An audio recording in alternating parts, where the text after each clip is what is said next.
Hi, I'm Herb Thayer. This podcast is Governor Jim Guy Tucker, a good friend of mine, battles Alzheimer's podcast.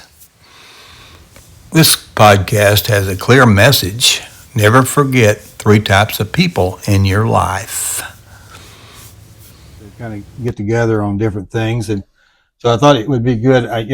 Obviously we're working on this project to work with people with disabilities, but it kind of extends a little more than that, as you can imagine, because we're dealing with people with differences, and I think that was one of the reasons I thought was kind of important with your situation and what you've done in the past, as far as your connections with maybe with John Paul and Harrison. But I think as far as an introduction, we've kind of our paths have crossed many times in a lot of business situations. But I think, as you know, a lot of times things like this kind of develop into other things as you kind of progress. But I thought, I'd comment a little bit about time when you were governor and we were starting up as a service bureau, and there's a lot of issues about technology and companies that were trying to do things, and one of the things that you were willing to do is take another look at some of the things that the state auditors were looking at, what sales tax covered, and at that point it was, I think, they were kind of viewing us as a service bureau as being a printing company, and we got a lot of that straightened out, but that was important for technology companies, and I think, I don't know, what some of your you feel as some of your accomplishments as governor, but I know from technology business it was important that you stepped in at that point and kind of took an interest in it, because that was real important, because there's a lot of competition for technology companies, and things have developed over the years, but that was kind of the early stages. So I just thought you might want to comment on some of your accomplishments as governor, but some of the things I saw was that, and so I was kind of curious what your thinking was along those lines. So.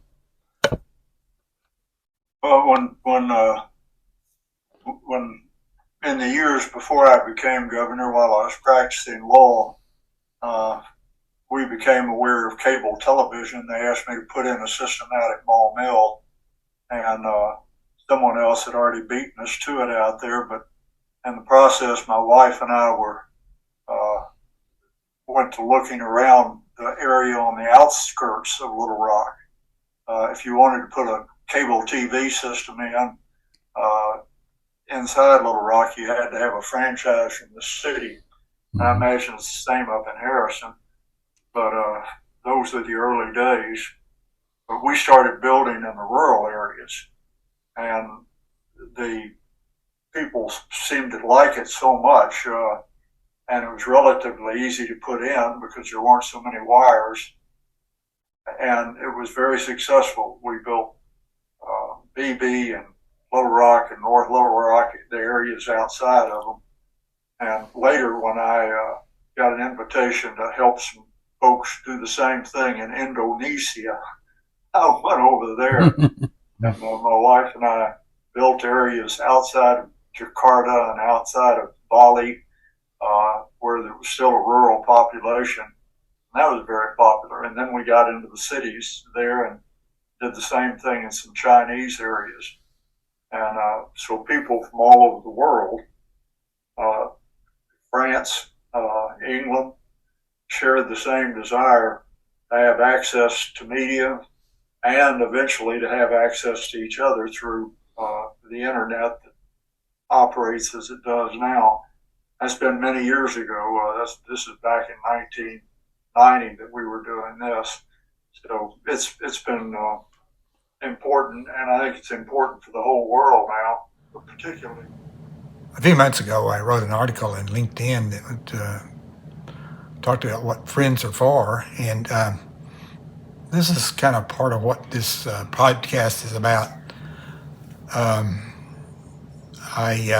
wanted to kind of reflect on a podcast and conversation I had with Jim Guy about a year ago, and he was, I guess he at that time had already been diagnosed with Alzheimer's, and I could see at times that some of the conversation would drop off, or I'd have to have a reminder, and I'm not sure that who is it fault there when you have a person with Alzheimer's being in a conversation with a person with Parkinson's, but I'll let you make that determination.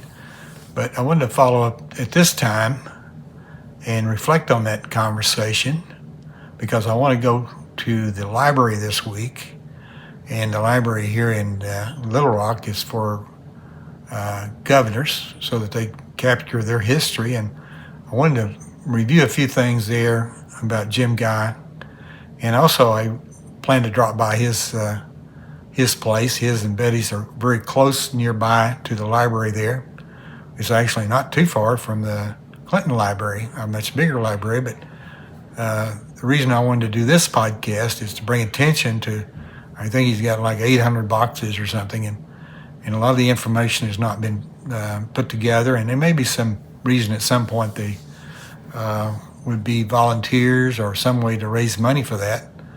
I think that'll be something that can be determined, but I wanted to at least bring a spotlight on that, and I thought at first I would spend some time going back on some of the previous interviews, but I wanted to bring you some additional information about the Whitewater situation, where I think it was kind of a bogus claim there against Jim Guy, and I want to show that it was kind of a much like pocket change compared to one of the things I dealt with when I was at UBS, and you had Paul Allen of Microsoft, one of the co-founders of that, which I got a lot of attention because I was in a class action suit, and how he was able to sidestep that with a bankruptcy that should never have happened. And you'll see the level I went to fight that.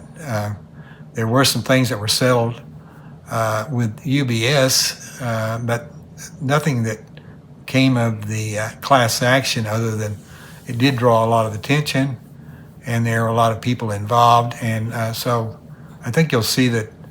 You see what friends are for. It's a big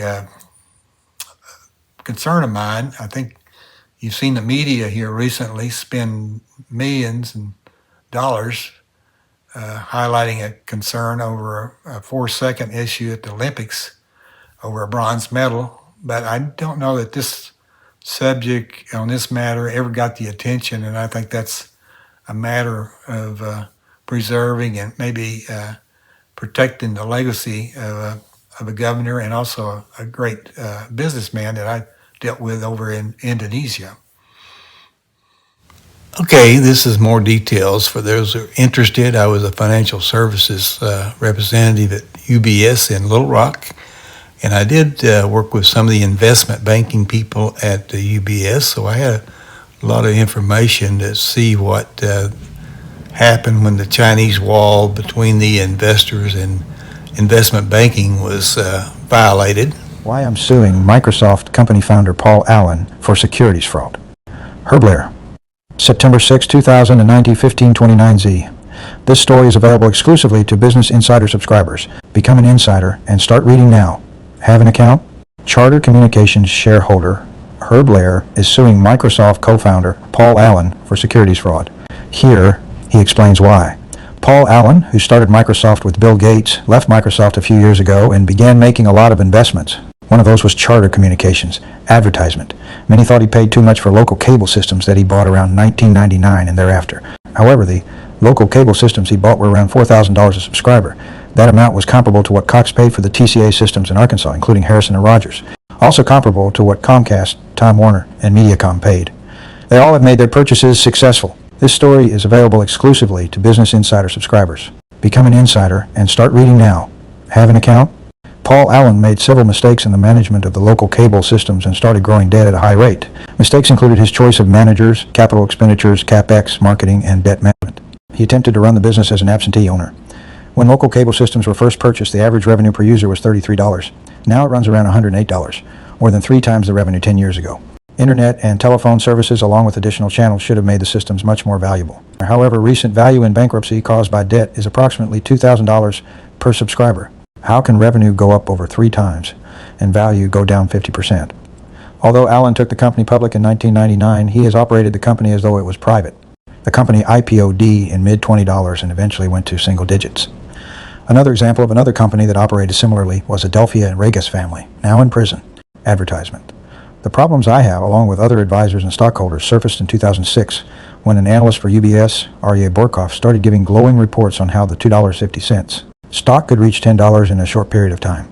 The stock made a steep run to around $4.50. In mid-2007, the problem was the analyst was working on becoming an investment banker.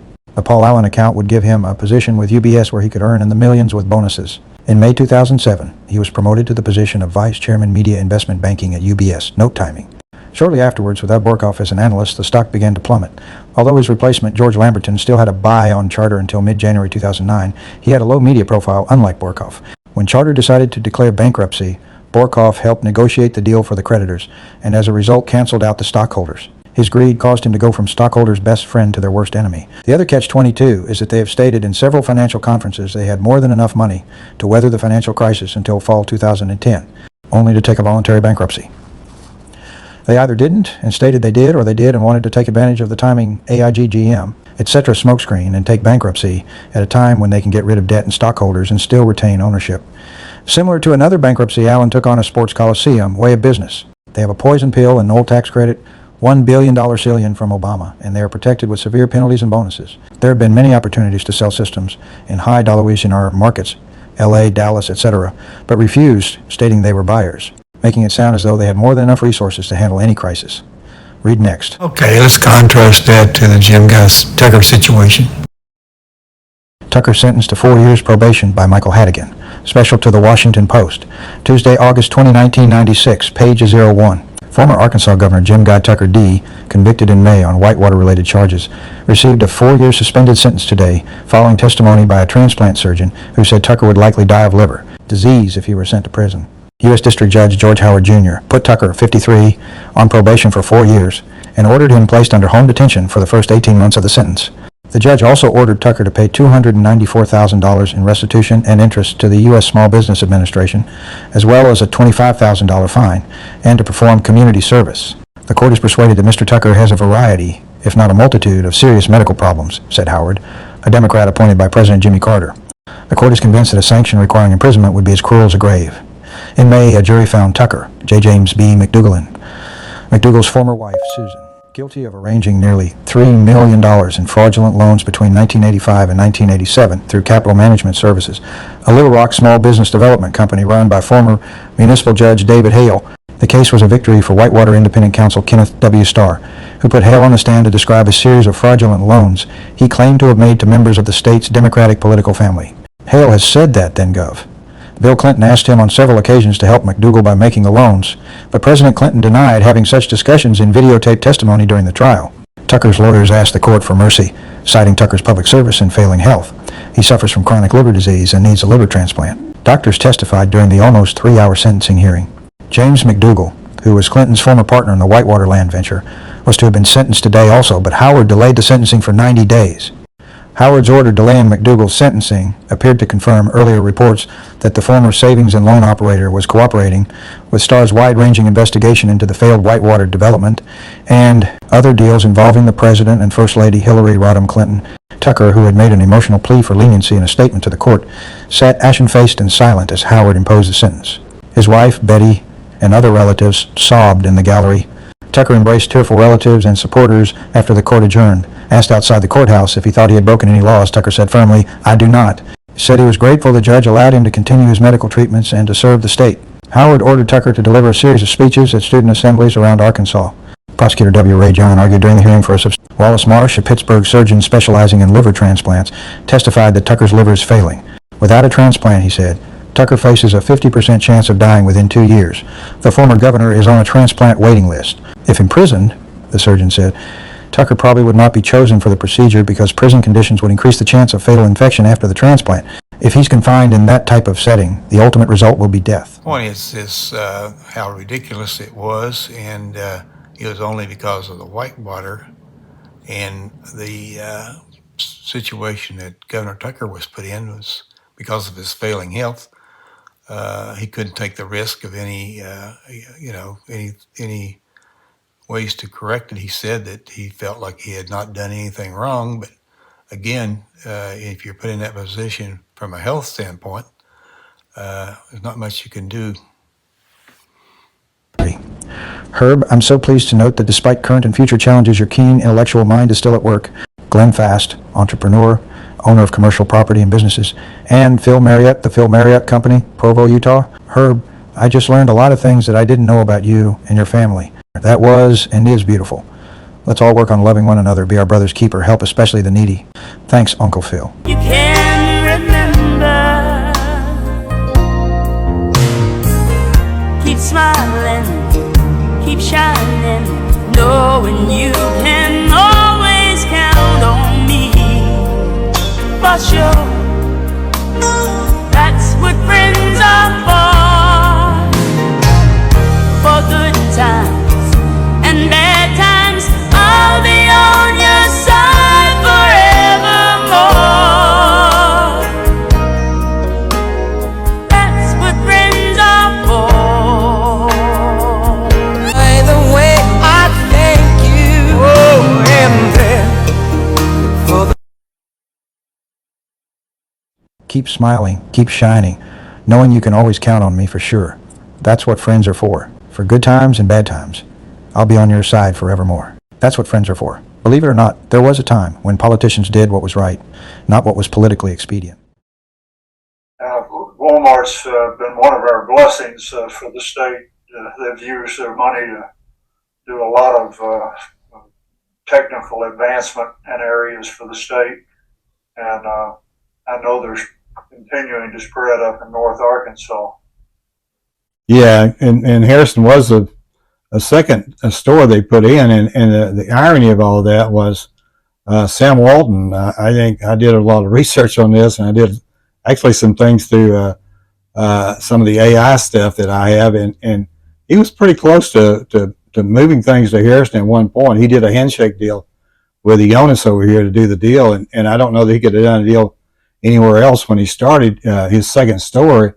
And the model for Harrison is the one that's probably been used more than any other because it serves a geographic territory at that time before Branson is about a 70-mile radius and a lot of stores here at that time. So I think that's one of the things that I picked up on. And I know one of the things I wanted to kind of visit with you today was how strong a relationship, as a representative, as a Democrat maybe, and John Paul Hammersmith as a Republican, how close that relationship had developed and what he did for Harrison, and also, both your attitude toward business and doing best for people in the country versus being, I guess, as we see today, a lot of political alignments that are not very productive. So I thought you might comment a little bit on that, and we'll kind of, we're going to go from there and thinking about. Recently, prior to our daughter and myself attendance of the Blake Shelton Back to the Honky Tonk Tour at Simmons Bank Arena in North Little Rock, Arkansas, we were greeted by former Arkansas Governor Jim Guy Tucker at the nearby Posh Copper Grill restaurant. For us, it was less than $50 for food, non-alcoholic drinks, and desserts for over 2.5 hours. As Razorback fans, we were able to watch the NCAA tournament game between Arkansas and Illinois prior to the concert. Jim Guy had arranged the best seats in the bar to watch it. He stayed to welcome us and talk prior to game time. He personally greeted my daughter at the door when we arrived. I was surprised by his frail condition, but not his willingness to be there to greet us. Explanation of That's What Friends Are For, update on Ticketmaster, Disabilities, and Me. JPH and Jim Guy Tucker, Strange Friendship, Conservative, Liberal, and Me. Cover picture was made at JPH's library at North Arkansas College in Harrison, Arkansas. Little known fact that they were great friends and I arranged their meeting. The only two politicians I have received any direct assistance from, both due to government interference. More about that after their brief background. John Paul Hammerschmidt, JPH. U.S. Congress statements on Hammerschmidt's death, April 28, 2015. U.S. Sen. John Boozman. Mr. President, I'm here today to honor a longtime champion of Arkansas, Congressman John Paul Hammerschmidt, who passed away earlier this month at the age of 92, after a long life as a dedicated public servant. As a member of the Greatest Generation, John Paul served as a combat pilot during World War II and was a decorated war hero. As congressman for the 3rd District of Arkansas for 26 years and the only Republican member of the delegation at the time, he worked across the aisle to provide infrastructure improvements to Arkansas, paving the way for the growth in the northwest corner of the state. Even following his retirement more than 20 years ago, John Paul continued to serve the people who fondly referred to him as JPH. He always put Arkansas first. His vision for a two-party system in Arkansas led him to seek elected office. He paved the way for the Republican Party in the state, and his vision continues to be realized as the party continues its growth in the state. John Paul is a name that is just as familiar in Arkansas as it is to my colleagues in the Senate who served with him before serving in this chamber, as well as the many members in the House who worked alongside him during his years of elected service and decades more, providing assistance to his beloved Arkansas. You would have been hard-pressed to find a kinder, gentler man than John Paul Hammerschmidt. As a mentor and friend, John Paul's wisdom and counsel has shaped my time in Washington more than anyone else. When I ran for Congress in 2001, I sought John Paul out for advice. I quickly learned, as a newly elected member of Congress for the 3rd District of Arkansas, how fond his former colleagues were of him. Senior members of the House of Representatives had so much respect for him that they welcomed me into their circle because he had given his approval. It was John Paul who taught me that after the election is over, there are no more Republicans, no more Democrats, only the people of Arkansas. His dedication to his constituents during his career in public service was unmatched and is a marker we should all strive to meet. During his time in Congress, he served in the minority, but he would disagree without being disagreeable. I always valued John Paul's friendship and his continued advice. John Paul set the standard for helping Arkansans. That bar is something members of the Arkansas congressional delegation continue to strive toward today. His vision to improve life for Arkansans led him to serve on the House Veterans Affairs Committee, as well as the House Transportation and Infrastructure Committee. By the time he retired, he served as the latter's ranking member. Using his position on the T&I Committee, he helped secure funds for roads and infrastructure projects, including Interstate 540, which now bears his name, the Northwest Arkansas Regional Airport, as well as protecting the Buffalo River under the designation as a national river.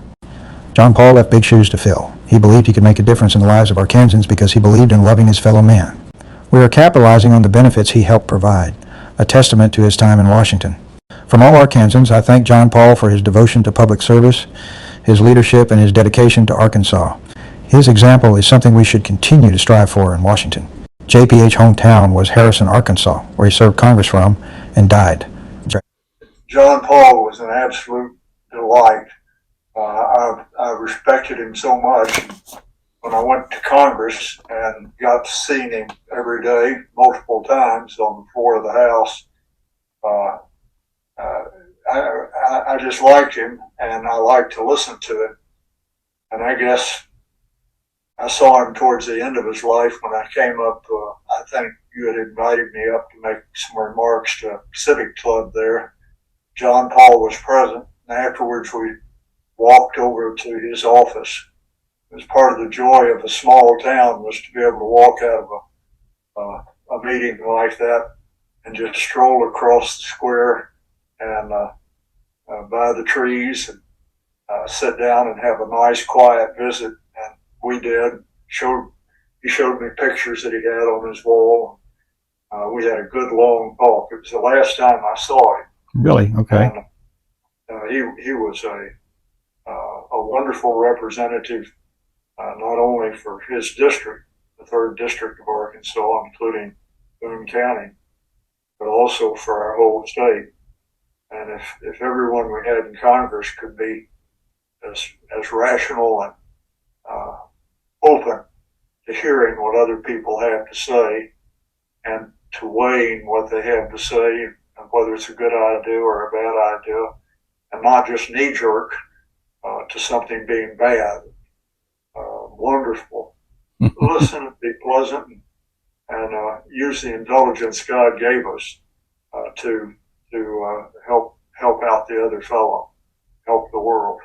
Yeah, I know that at that time when I invited you up to, actually it was the Kiwanis Club, and the reason, of course, is our friendship over the years, but the other thing was every time I was at the post office and ran into John Paul, he had to say, how's our mutual friend Jim Guy doing? And I know you had some common interests because of the military. Of course, he was a veteran of World War II, and obviously you'd been to Vietnam, so there was some commonality there, and it was kind of interesting, and it's a little bit more of the political surroundings that we've had over the last few years. Is as much as John Paul did for the Northwest District and the interstate and all the things he did with the NWA, that the Boone County and Harrison ended up in the Delta region, and not that that's the issues with I guess, with population and redistribution, but it's kind of odd. And of course, I don't know. It just seemed like it was taken pretty quietly. And I thought that's kind of odd that as much as he did and everything he did for that region over there, that eventually, Harrison and Boone County would be going to a kind of a totally different situation in the Delta. So that's one of the things that's happened over the last few years with the politics. But I know that I don't know what you what you observed in the day's climate, but there's a lot of different things that's it makes people want to say, I don't want to vote for none of the above or something, because it's been so big issues. We know, your interest because of the military, and one of my first jobs out of college was at the CIA, and so I know all about top secret clearance and code word clearance, and I know all the issues that come about when those things come into play. But I know that was a strong relationship that you had with John Paul as well. So. Yeah. Well, gee, we think about the disagreements we can have within one county or one little town, with people developing hatreds for one another, and they don't have to love each other, but open your ears and speak words of comfort and joy to other people. Worship our God. It can be very, very pleasant. But I've watched people all over the world. I've been all over the world, had that opportunity, and to see the hatred that develops country by country for folks, not just because they don't like the way someone else looks or the color of their skin, but they don't agree on something that is important to them apparently, but it's not something that the community needs to agree with them on. But come together and try and figure out how to make things work well for everybody, and it's fun to do it, and it makes life better for somebody else, and that's a wonderful thing to do. You do it for your own family, and do it for others. Jim Guy Tucker. Born June 13, 1943, is an American lawyer and politician. He is a member of the Democratic Party.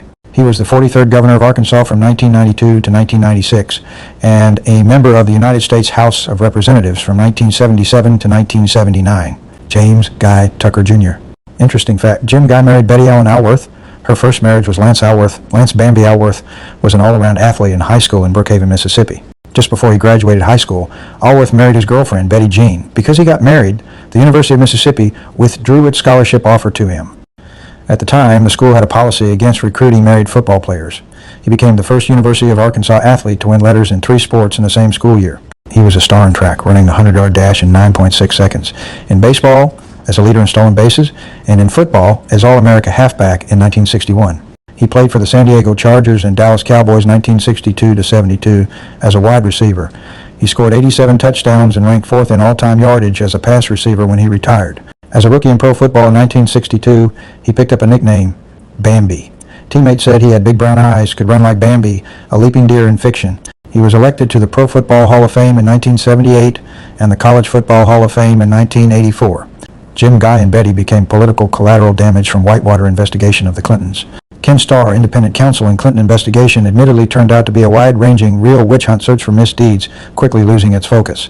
Although Democratic Party political allies in Arkansas, the Clintons and Tuckers were not close friends. My first contact with then-Governor Jim Guy Tucker in May 1993. Key points. My computer service bureau and software development technology company were in its early days. Circa May 1993, Arkansas local state sales tax office was in a suite next to mine.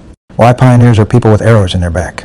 In the first 2 paragraphs of letters, see how Governor Tucker took an active role in righting a wrong. Importance of technology-based companies to Arkansas. Computer services were not a taxable printing service. Audit being placed on hold. Eventually lead to property owner kicking sales tax office out of their space. JPH was a longtime family friend, dealing with the S&L financial crisis of the 1980s. Another reason, at that time, to not found a technology company in Arkansas.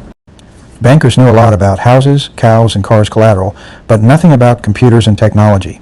Background can be found in Appendix B. After the closing of Guarantee S&L, I received a letter dated July 10, 1986 from the FS Lick stating, "Enclosed, please find our check payable to you in the amount of $1,137. This represents refusal of the payment you made on your loans for to $1,949 on June 25, 1986, since a demand for full payment of your loans by the FS Lick and Meadows and Davis law firm. We will not take any payments on these loans unless it is enough to get the loans in a current status or a payoff." The timing of the events appeared to be more than coincidental. It was 3 days after the Harrison Daily Times article about large delinquent loans. Not correct, but damage was done. JPH, a director on a local solvent competitive S&L, provided a solution which my attorney couldn't. Congressman JPH helped work out arrangements to pay in full loan at a slower pace, not a balloon amount, which I did. I got a clarification from my Congressman John Paul Hammerschmidt. The Federal Home Loan Bank Board wrote a letter stating that the notes were as follows. Note date balance due date January 29, 83, $50,000. September 29, 86, October 06, 83, 29,819.43. October 06, 86, August 08, 84, 24,600. January 25, 86, total $104,419.43. Only note due on July 7th, the day of the 124th. But due to the fact the FS Lick had shut down Guarantee Savings and loaned the whole $104,419.43, could be called, but not the $154,000 that had been reported. I contacted around 30 financial institutions and was turned down by all. Obviously, the newspaper headlines were detrimental to my company. Surviving foreclosure threat on dealing with the FS Lick, Rose Law Firm, and bureaucracy. The FS Lick litigators involved included were none other than Hillary Clinton, Vince Foster, and Webb Hubbell. The book Bloodsport by James B. Stewart does the best job of detailing their involvement. Suddenly, the S&L crisis seemed like a godsend. In 1985, the FS Lick approached the Rose firm about representing the government agency in litigation involving one of the Arkansas S and LS it had seized, Guarantee Savings and Loan in Harrison, Arkansas. Depending on how the case turned out, the agency might be interested in retaining the Rose litigators on a regular basis in connection with lawsuits involving failed thrifts. She, Hillary, was an articulate, zealous proponent of taking on the FS Lick. After a series of acrimonious firm meetings, Hillary's view prevailed, at least temporarily. The partnership agreed to let them take on the Harrison case, but the experience left an uncomfortable rift in the firm, even as it strengthened the alliance among Hillary, Vince, and Webb. So they decided to curtail their work for S&L clients. Since 1985 retainer agreement negotiated by Hillary with Madison Guarantee Whitewater, the Rose firm had taken on sporadic assignments with SS&Ls. How do you deal with government bureaucrats with unrealistic expectations? I was definitely in a catch-22, taking the case to the media. We kind of, you end up making friends with, and sometimes when opportunities come about, you're always involving them, and it's amazing, particularly on the international market, how that come about. Because I know in some of my travels, I was out there. Is like in the 1990s. That was kind of the Gilded Age, they say. Everywhere in the world they were putting in, cable. I mean, we went to Ukraine or Russia, just places you wouldn't think of, but obviously South America and over in Asia, and we never had any problem with any people one-on-one. I'm sure if we were wearing a uniform or looked a little bit more like a political person versus a business person, it would have been different. But it's amazing how those kind of relationships happen. And I did spend a little time in Jakarta, and it was very, very nice there. Dwight Harlan was always the one that was the person I always worked through out of your operation there. So I have to tell you a story about when I was in Asia. Betty and I were having dinner one night, and she said, "Well, where would you like to go for our wedding anniversary?" And I said, "I don't know. Where would you like to go?" And she said, "Hanoi." Wow. I said, "Hanoi? I've been to Vietnam twice. I'm not going back to Vietnam for a wedding anniversary." She smiled so nicely, and she said, "Well, that's all right. I'll tell you all about it." Yeah. So we went to Hanoi for our wedding anniversary. Wow. I didn't know that. We checked in the hotel, and The first two people that came through the door were a couple from Fort Smith that we knew. That's how it is anymore. I mean, I've had The it. next person that came in was someone I had known in Vietnam during the war, and he asked me to join him for dinner. And I won't run through everything, but I waited outside the restaurant with him because he said we'd have to pick this fellow up out of the cab. He'd been wounded during the war. Wow. So he came up holding on to the doorknob of the taxi and his wheelchair. And we helped him. We carried the wheelchair into the restaurant, sat down, had a lovely dinner. And I asked him how he'd been wounded and where, and it was on the DMZ and about 300 or 400 yards down from where I was. I remembered the event. So we had a wonderful talk with each other, and I asked him what he had done when he got back to the United States after he was wounded. He said, well, when he recovered, he had lobbied the Congress the passage of the Americans with Disabilities Act. Wow. And of course, we know that got passed finally, but right. it was real work to do it. But I asked him what in the world he was doing in Hanoi. I get emotional when I think of this. He was there for lobbying for Vietnamese with Disabilities Act. Wow. The Vietnamese government had never done anything for their fighting people. Wow. Like we had done for ours. And he was there to help the people who had been his enemy in battle. And I hope he's been successful. I haven't talked back with him and I haven't checked. But you talk about a good person. Yeah. This portrayed it better than anything I've ever seen. Oh yeah. Oh, that's a great story. There's a lot of those, but I'm glad to hear that you had that one that's very specific to your situation and interest. On the global telecom perfect storm, my true story article has 123,751 and counting impressions.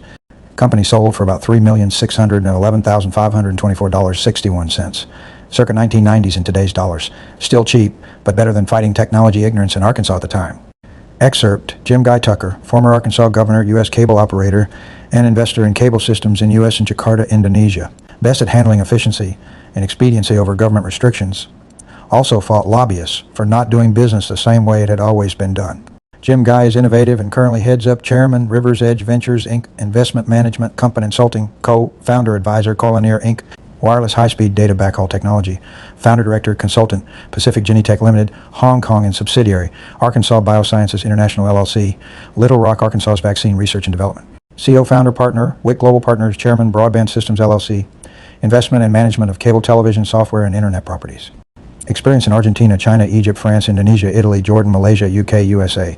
As governor, was very helpful in my battle with state sales tax administrator on the difference between computer accounting services and a printing business. Wife Betty is an expert on cable TV. In fact, our cable system software was demonstrated to her and longtime business associate Dwight Harlan on the kitchen table at the governor's mansion in Little Rock. Routinely, I get a cell call after my LinkedIn articles with encouragement, ideas, or stop beating your head against a wall advice. Former Democrat U.S. representative who remained great friends with local Republican Representative John Paul Hammerschmidt until his passing. Jim Guy avoided the former politician traps of becoming a lobbyist or worse, a talk show host. My previous connection to the Rose Law Firm raised concern that there might be a conflict of interest. In the 1980s, the FS-LIC was shutting down overextended S&Ls, and one of those hit was close to home, Guarantee Savings and Loan. My involvement was that my company had a balloon loan with Guarantee Royce Barrett. Also, we had bought computer time for our service bureau from them, actually having access to their facilities after hours, and we were later involved in the purchase of their computer when they upgraded. We were in a major transition from computer service bureau to a software development business. In essence, 100% local businesses changing to 100% not local. We were developing financial alternatives via Jerry Damerow in Little Rock. It wasn't happening fast enough for the FS-LIC, so I was faced with bankruptcy pressure by the FS-LIC's local legal representative, who most didn't realize represented the Rose Law Firm partners, Hillary Clinton, Webb Hubbell, and Vince Foster. They had the FS-LIC agreement to handle the shutdowns. Another piece in Whitewater, I got help from my Congressman JPH to work out arrangements to pay in full loan at a slower pace, not a balloon amount, which I did. So when I asked Wilson, partner at Rose Law Firm, If that was a problem or conflict, he replied, "It's a dead issue. I never asked if he was referring to Vince Foster. I just know I love the way Wilson lawyers Appendix B. I contacted around 30 financial institutions and was turned down by all. Obviously, the newspaper headlines were detrimental to my company. Surviving foreclosure threat on dealing with the FSLEC, Rose Law Firm, and bureaucracy. The FSLEC litigators involved included were none other than Hillary Clinton, Vince Foster, and Webb Hubbell.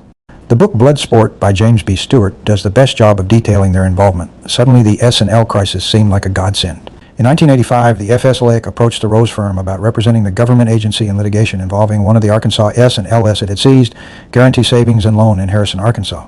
Depending on how the case turned out, the agency might be interested in retaining the Rose litigators on a regular basis in connection with lawsuits involving failed thrifts. She, Hillary, was an articulate, zealous proponent taking on the FSLEC. After a series of acrimonious firm meetings, Hillary's view prevailed, at least temporarily. The partnership agreed to let them take on the Harrison case, but the experience left an uncomfortable rift in the firm, even as it strengthened the alliance among Hillary, Vince, and Webb. So they decided to curtail their work for S&L clients. Since 1985 retainer agreement negotiated by Hillary with Madison Guaranty Whitewater, the Rose Firm had taken on sporadic assignments with SS and Ls. How do you deal with government bureaucrats with unrealistic expectations? I was definitely in a catch-22, taking the case to the media. That was a little repetitive there about the Rose Firm, but my son was an intern at Rose when I sold my company to Cable Data in Sacramento. And that was kind of interesting because that was why the question came up earlier that I mentioned about a conflict of interest because of their issues or their ties to the shutdown of the FSLIC, and it affected my loan at that time because it's a balloon loan with Guarantee. So when I hired the Rose Firm, and Wilson helped me with that, and Craig was an intern, so it made it a little bit easier, maybe less expensive, because he made a trip out with me when we closed the deal in Sacramento. But I wanted to make that clarification. That's why that issue seems a little bit of an irony, but that was the way it was done in Arkansas. Talk a little bit about the fact that we're looking at people with disabilities, and of course I've got disabled on my driver's license now because of the Parkinson's and really some other things with eyesight. And just and I know you've kind of been battling some of those, Betty, and it's I know you've done a lot of things to help others, and I know you've been there. You're right there, actually downtown now. But I thought we've been talking to people about their happy place, and it's been one of those things where it's been a lot or a place, and it could be some place that you enjoyed going to, and I've tried to kind of leave it wide open, but I kind of want to go through particular people that's in boxing, and we do that as it's a Rocksteady group that I've gotten tied to. It's really close, and I thought, well, we would kind of go out and talk to people, about what their happy place was, and maybe some things that they would like to say about that, and particularly you with all your travel, and maybe even just what you're thinking at this stage. What would you say is your happy place, I guess? My happy place? Yeah.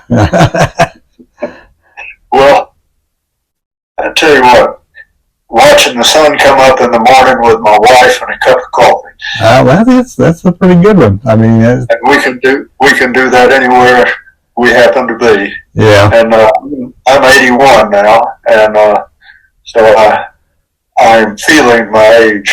I'm not too far behind that. I know a lot of people, it's friends of yours up here in Harrison are around that age too. So, well, that's kind of an interest, but in just another location, I know I went out and thought, well, there was a place I went to, was Saipan, but is there any international place that you think of that you would think was probably one of the better places, or you've gone to so many different places.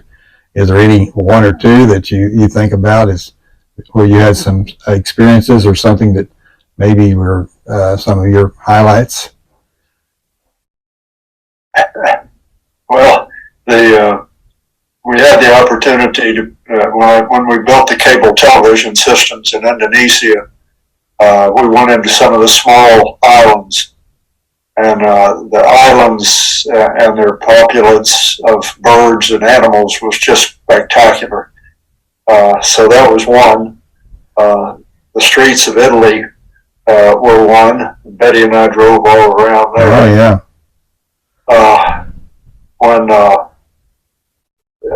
When I was doing some traveling on my own to various places, like I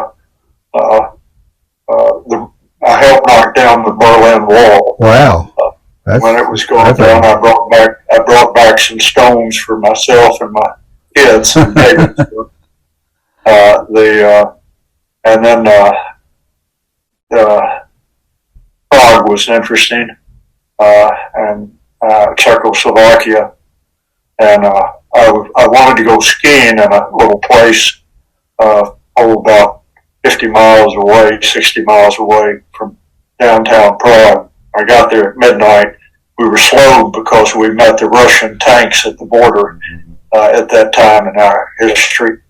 And they did a pretty thorough search of me before they let me come on in Prague. And I was going to drive out to where I was going. I thought it'd be nice to do that. But I met the Russian tanks at the border of Prague, and they suggested I turn around and go the other way. Yeah. And I was very agreeable. I can imagine. I got on a train and rode out to where I was going. And midnight in Prague was spectacular with the moon out and the old ancient buildings cast against the sky. Yeah. I got on a train and got up into the mountains and went into a bar. Wow. And I couldn't speak the language that any of the folks were speaking there. One of the fellows came up to me and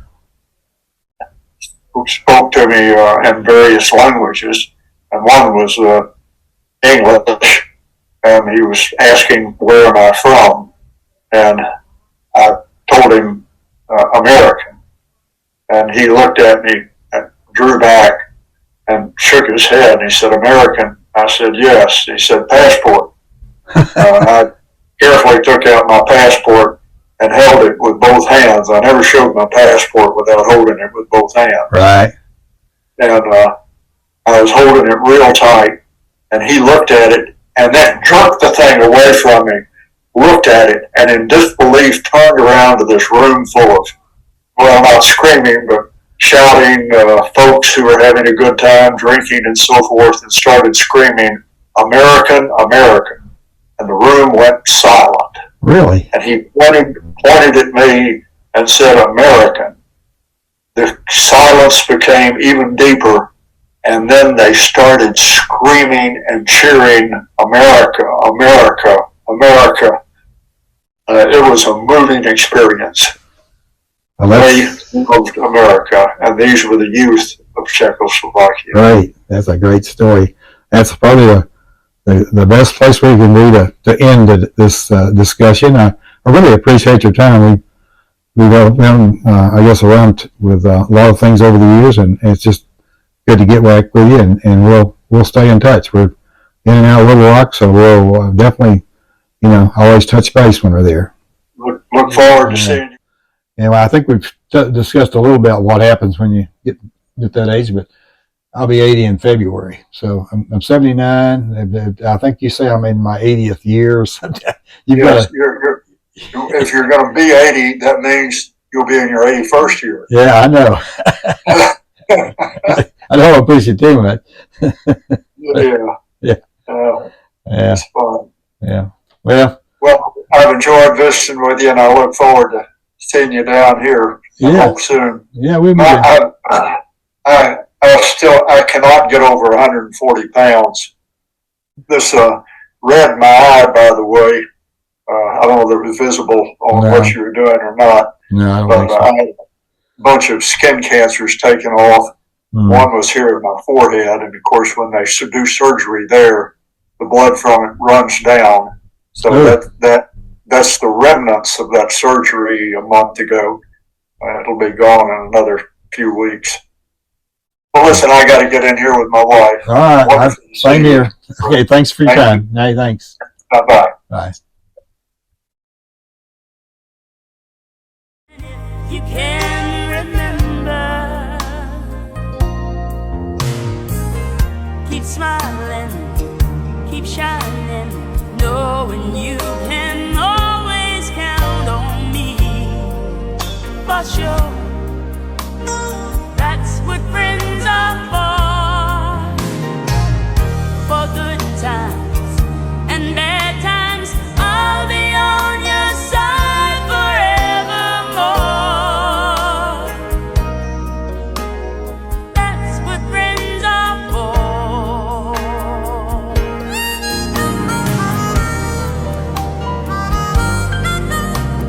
Every time I turn on the TV, Peyton Manning is looking right at me. He's even dragged in his brother.